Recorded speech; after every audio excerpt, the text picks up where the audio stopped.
look at the Kenya's Capital Markets Authority, looking at regulation as very key to the deepening of the country's securities market, even as the Nairobi Bourse saw a massive sell-down by foreign investors in the outgoing year 2023. The chairman of the Securities Commission, Ugas Mohammed, was speaking on that and more recently at the annual meetings for the African Securities Exchanges Association in Nairobi. I think for us here in Kenya,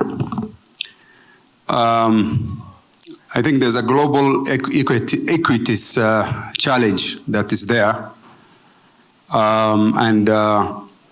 For us here in Kenya, we through roundtables and coming together, we're trying to figure out what to do in order to revitalize this market, especially as the president just mentioned.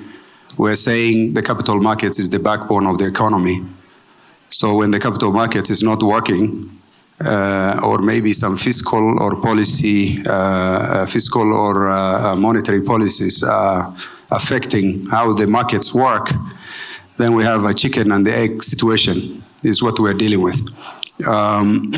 Sometimes, the perfect storm, as they say, is what has inflicted our markets, coming from Corona all the way now. And, as they say, climate change is also affecting us. One of the biggest issues we have at the moment is floods, serious floods in especially many parts of this country. Actually, more than the 1997 El Nino.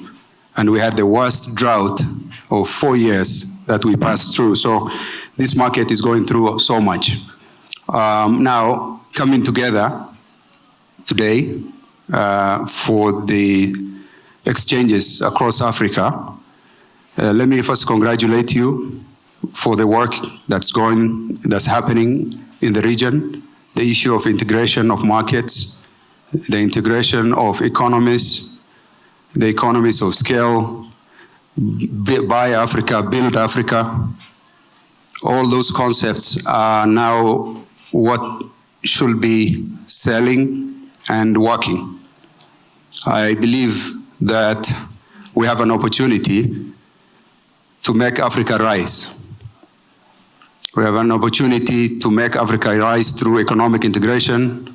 Of course, you've had all the visa-free stuff. That is also political integration.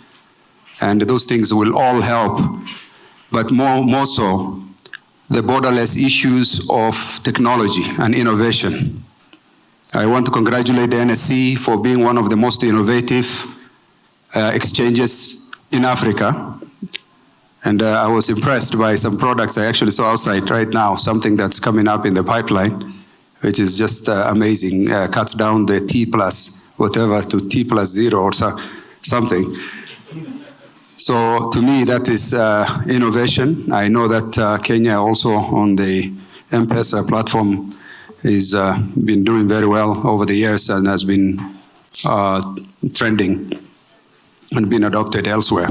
So for me, I just want to say thank you for hosting this here. We welcome you very much. Kenya is a very cosmopolitan place. It is a place that has potential to really rise very quickly with a little input. And I believe that there is investment opportunities for everybody. We want the exchanges to integrate. We want them to cross-list and bring benefits, a win-win for everybody. I think that's the key. And then finally, I think these conferences, most times we come together and we have resolutions, we have declarations, and we have sharing of knowledge. And so we want also to hear that the ISEA event in Nairobi came up with something that is going to become a stepping stone to the future, something memorable, substantive, and that is going to be, so one or two things. We want to see something come out of these deliberations that is going to be very good for the future of the capital markets. As we said, the equities markets are not performing, you know better than I do, but certainly what we are seeing here in Kenya is not exception to Kenya. It is across the globe, maybe because of rising interest rates and the money markets and the global issues that we see, the supply chain disruptions and all that. So thank you very much. It is an honor and a pleasure to see you all, and welcome to Nairobi, as always. And we are very, very pleased to have you, and we wish you great deliberations. Thank you.